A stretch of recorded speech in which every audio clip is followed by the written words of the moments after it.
The future's loading, watch it all begin.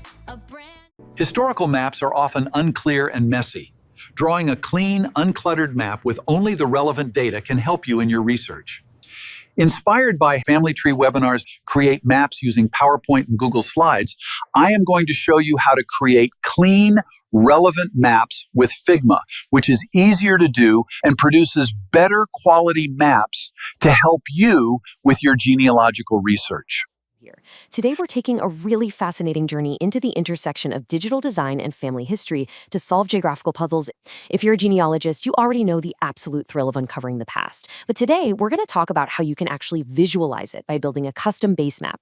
We're going to elevate your research using some incredible digital tools and basically lay down a foundation that will completely change how you see your ancestors' world. As a genealogist, you know you aren't just collecting names and dates, right? You're a researcher seeking the truth, and so much of that truth is actually hidden away in the geography of the past. We really need to actively test hypotheses about an ancestor's life, because our ancestors didn't live in a vacuum. They interacted with their environment every single day. By mapping out property locations, we get to see exactly where they walked, where they farmed, where they lived. And when you add in neighboring families, suddenly migration patterns, potential marriages, and whole community networks just come to life. But perhaps most importantly, mapping helps us make sense of shifting boundaries and overlapping jurisdictions. Now, if you've ever tried to build a custom map in Google Slides or PowerPoint, you definitely know the frustration. I mean, they're fantastic for basic presentations, for sure, but they offer incredibly limited control when it comes to the rigorous demands of cartography. And this brilliantly illustrates why we use Figma. It's a professional design tool that gives you high precision, incredible layer management, advanced drawing tools, and exact opacity control. When you're dealing with complex historical maps, you absolutely need the ability to lock layers down, tweak transparencies to the exact percentage, and draw really precise paths. Figma gives us all of that power directly in our web browser. So we're going to calmly and deliberately set up our workspace, starting with steps 1 through 4 of our 10-step guide. Step 1, we just import our chosen historical map image directly into our Figma workspace.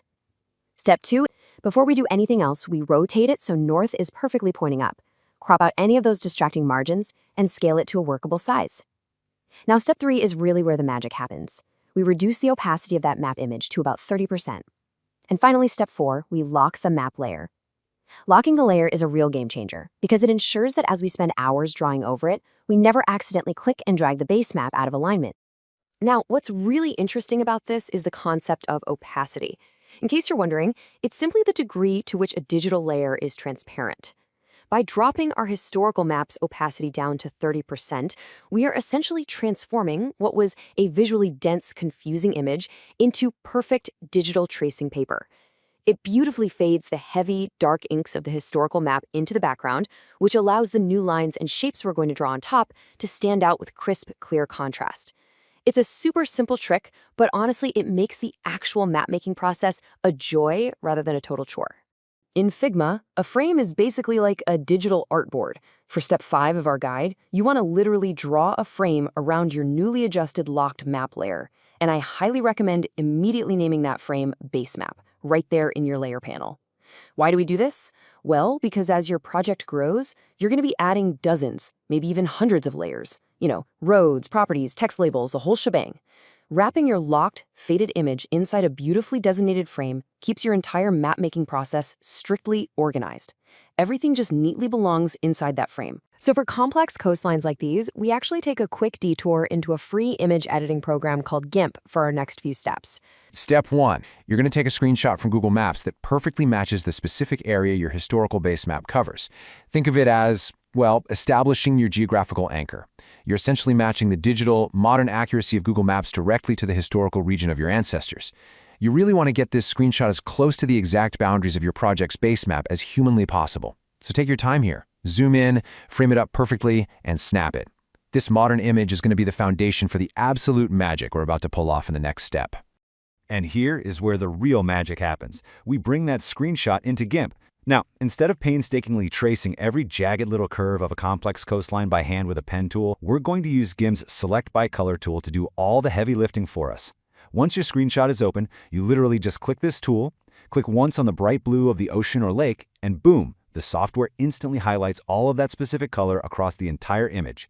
It isolates those complex water features with absolute pixel-perfect precision in a fraction of a second. So once you have that water perfectly isolated, your next critical move is to export it immediately as a transparent .png file. You are essentially creating a digital sheet of clear glass that only has the coastal water painted onto it. Since all the land masses, the modern roads, the city names have been wiped out and replaced with empty, transparent space, this file is fully primed.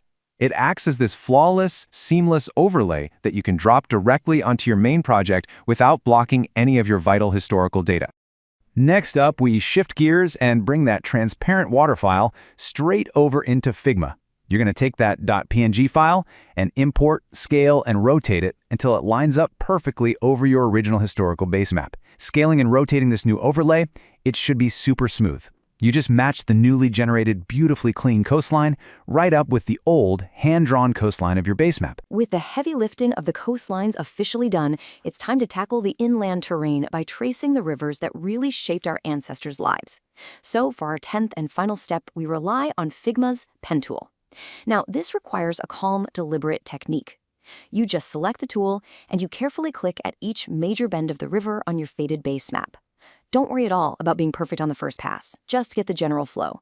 The real secret to making it look professional is to go into your stroke settings and set the caps and joins to round. This prevents any harsh, jagged angles and gives the river a natural, organic flow. Finally, just apply a muted blue stroke color so it doesn't overpower all the vital genealogical data we're going to be adding later. You already know that a map, it's so much more than just lines on a page. It's a structured narrative. It's literally a visual representation of the places our ancestors called home, preserving that family history for generations to come. Assuming you've already got your base map imported and you've meticulously traced those water features, we're ready to move forward without looking back. The foundation is set. Now it's time to chart the infrastructure, define those property boundaries, and really bring that historical landscape to life with precise topography. You know, using the pen tool or straight line segments in Figma instantly communicates a visual hierarchy. We want to be able to separate major roads from minor roads at a single glance, right? So by applying a thicker stroke and a really distinct color to the major arteries, and then using a thinner stroke with a more muted color for the minor roads, we establish this immediate sense of scale and importance. This makes sure your viewer's eye automatically understands the primary travel routes of the era before they even read a single label. It completely prevents your hard-earned historical research from just getting lost in confusing, flat visuals. Now, when you're transitioning to boundaries like, say, township limits or those really intricate property lines, consistency is absolutely your best friend. So keep those boundary stroke weights perfectly consistent. That is the secret to maintaining crystal clear readability. This is an incredibly efficient workflow that's basically a real game changer. You start by drawing a simple rectangle or polygon right over the historical footprint. Step 2, you just rotate that shape to perfectly fit the specific angle of the survey lines. Step 3, adjust your fill and stroke color to differentiate the property types or the owners. And finally, Step 4, duplicate that shape for similar properties. Since so many historical lots share the exact same acreage and dimensions, this lets you efficiently chart out entire concessions or grids with absolute precision. To get that authentic, authoritative, historical feel, we highly recommend using a classic serif font, something timeless like Times New Roman. Serif fonts have those tiny little feet on the ends of their letters, which naturally guide the eye and actually improve readability on a busy background.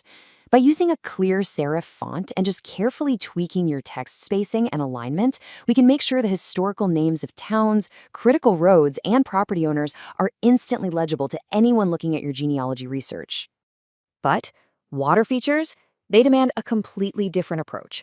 For dynamic creeks and rivers, we shift to italic text. It subtly implies motion, like flowing water.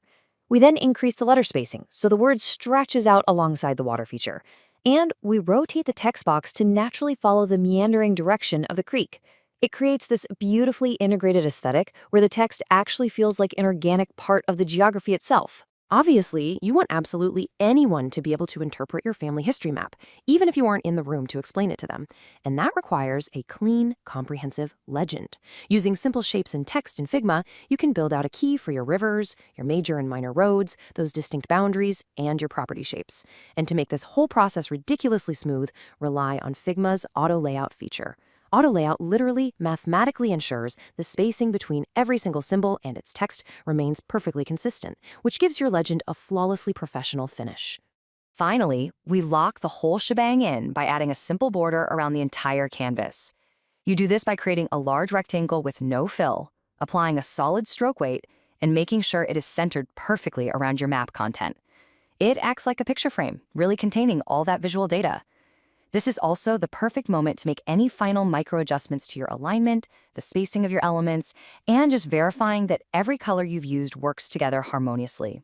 Now comes what is arguably the most cathartic step of the whole entire process. You have got to delete the base map entirely. A lot of people skip this, thinking, oh, I need the old map for context, and it absolutely ruins the final product. Before you even think about calling the design finished, you have to turn off or delete that original base map layer so that only your pure, clean drawing is left. By doing this, you instantly strip away all that messy clutter. Distracting terrain colors? Gone. What you're left with is this pristine, professional visualization of your genealogical data intersecting with a crisp, beautifully clean coastline. Okay, when it comes down to your final export, you've got two distinct paths here. And honestly, you really should take both. Once your map is perfectly clean in Figma, export it as both a .png and a .svg. The .png is fantastic for, quick sharing via email or dropping into a slideshow. But the .svg format? That is absolutely vital for long-term archiving and physical printing. Why? Well, SVG files preserve exact mathematical vector info rather than just standard pixels. That means whether you're printing this on a regular piece of paper for a binder or blowing it up to the size of a massive wall poster for a huge family reunion, it is infinitely scalable. You can enlarge it to literally any size without losing a single ounce of crispness. Your coastlines will stay perfectly sharp. So, if there is one golden rule to take away from this explainer, it's this. Make sure you delete that base map, so only your beautiful custom drawing remains.